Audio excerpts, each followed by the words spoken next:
हम सब में कृष्ण। मैं भी कृष्ण हूँ। कृष्ण ने कहा था मेरे पास भी है। मेरे पास भी है। मेरे पास भी है।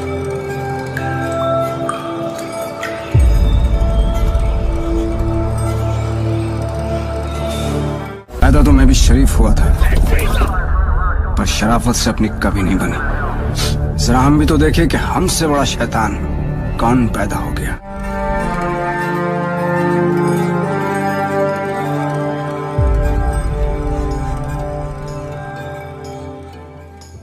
क्या अल्लूरी सीताराम राजू के अस्तित्व को भूल गई है दुनिया? किस तरह फिल्म RRR की कहानी उनके गांव में ला सकती है खुशहाली? किन अलग अलग अवतारों में नजर आए फिल्म में कोमाराम भीम? तो दोस्तों नमस्कार, स्वागत है आपका बॉलीवुड स्टूडियोज में और मैं हूं अनुष्का त्यागी। क्या आप देखना चाहेंगे इतिहास के पन्नों में झांककर कि क्या हुआ था आखिर हमारे उन वीर जवानों के साथ जिन्हें आज दुनिया भूल चुकी है? अल्लूरी सीताराम राजू और कोमाराम भीम आगामी फिल्म RRR के दो महत्वपूर्ण किरदार हैं, जिनकी वीरता के किस्से तो आप फिल्म में देख ही लेंगे, लेकिन क्या आप उनके प्रेजेंट के बारे में जानना चाहेंगे? हरी भरी पहाड़ियाँ, आम के बागों और खेतों के बीच बसे पद्मनाभम मंडल के पंडरंगी गांव का शांत माहौल 3 जुलाई को हर साल चहल पहल से भर जाता है। कुछ सरकारी अधिकारियों के नेतृत्व में कार्यकर्ताओं की एक टीम दिन के शुरू होने के साथ व्यस्त हो गई थी। तंबू लगाए गए, वाहनों से कुर्सियां उतारी गई और मंच लगाया गया।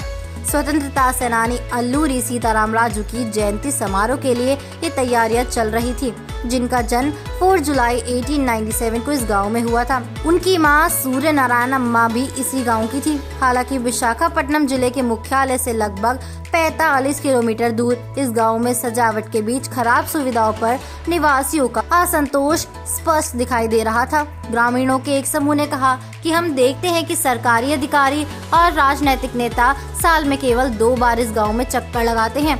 एक बार 7 मई को अल्लूरी की पुण्यतिथि और फिर 4 जुलाई को। एक रस्म की तरह वो हर साल आते हैं, विकास के बड़े बड़े वादे करते हैं और चले जाते हैं, लेकिन कुछ भी महत्वपूर्ण नहीं हुआ है। उन्होंने आगे कहा, विकास के बारे में तो भूल ही जाओ, अल्लूरी के स्मारक तक को वो सम्मान नहीं मिलता जिसके वो हकदार है। हालांकि स्वतंत्रता सेनानी का मूल घर बहुत पहले ही बेच दिया गया था। कुछ ग्रामीणों ने बाद में इसे हासिल कर लिया। उन्होंने उसी स्थान पर एक स्मारक विकसित किया और इसे अल्लूरी सीताराम राजू जनाना भवनमु नाम दे दिया। स्मारक में 2 मूर्तियां हैं, एक अल्लूरी की और दूसरी उनकी मां की। स्मारक की दीवारों पर अल्लूरी के जीवन की महत्वपूर्ण तिथियां जैसे उनका जन्म, स्वतंत्रता संग्राम, पुलिस थानों पर हमले के बारे में बताया गया है। साल 2000 में घर का आधुनिकीकरण किया गया था और राजनीतिक नेताओं द्वारा पंडरंगी को पर्यटन स्थल के रूप में विकसित करने और सुविधाएं प्रदान करने का आश्वासन अभी सिर्फ कार्यों तक ही सीमित है।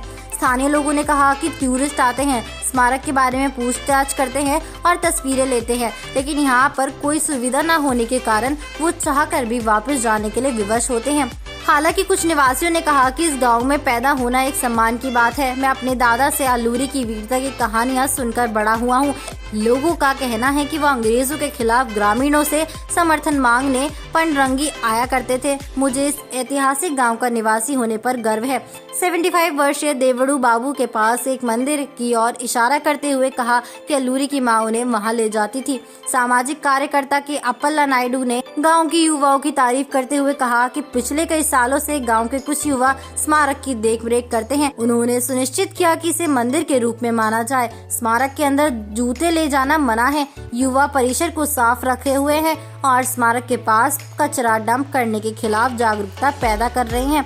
आपको बता दें कि आगामी फिल्म लाल सिंह चड्ढा भारत में घटी कुछ पॉलिटिकल मुद्दों पर दिखाई जाने वाली कहानी है। जो फैक्टर आमिर खान की इस फिल्म को खास बनाएगी वो होगी फिल्म में दिखाए जाने वाले कुछ रियल इंसिडेंट्स की वीडियो, तस्वीरें और जगहें। उसी तरह RRR में भी फ्लैशबैक के दौरान अल्लूरी सीताराम राजू और उनके साथ कोमाराम भीम के जीवन से जुड़े पलों को इसी तरह वीडियोस, तस्वीरों के साथ जोड़कर दिखाया जा सकता है। और उनके गांव पंडरंगी से बेहतर कौन सी लोकेशन हो सकती है शूटिंग के लिए, जो फिल्म को एक ओरिजिनल टच देगी, साथ ही यहाँ पर पर्यटन का स्कोप भी बढ़ाएगी। वहीं फिल्म के आखिर में उनके स्मारक और मंदिरों को दिखाया जाए तो जरूर हमारे इन दोनों स्वतंत्रता सेनानियों के बारे में बच्चों से लेकर बुजुर्गों तक जानकारी पहुंचेगी, क्योंकि लोग अक्सर गोल्ड मेडल जीतने वालों को याद रखते हैं, सिल्वर या ब्रॉन्ज मेडल जीतने वालों को नहीं। दोस्तों आपको बता दें कि जूनियर एनटीआर के अभी तक 3 मोशन पिक्चर्स रिलीज हुई हैं और तीनों में वो एकदम अलग रूप में नजर आए। एक में जहां वो जंगल में भटकते टार्ज़न की तरह दिखाई दिए, तो दूसरे में वो स्कल कैप लगाए सफेद कुर्ते में एंट्री लेते हैं और अब तो वो एक खूंखार डाकू के भेष में नजर आए। दरअसल फिल्म में आपको उनका दिल्ली सफरनामा, स्वतंत्र भारत के लिए लड़ाई और एक आम जीवन देखने को मिलेगा। तो दोस्तों किस पहलू को देखने के लिए आप सबसे ज्यादा एक्साइटेड हैं? हमें कमेंट बॉक्स में अपनी राय जल्दी से लिखकर बता दीजिए और अगर आपको ये वीडियो पसंद आई है तो उसे लाइक और शेयर करना मत भूलेगा। हमारी आज की राइटर है सिमरन रावत।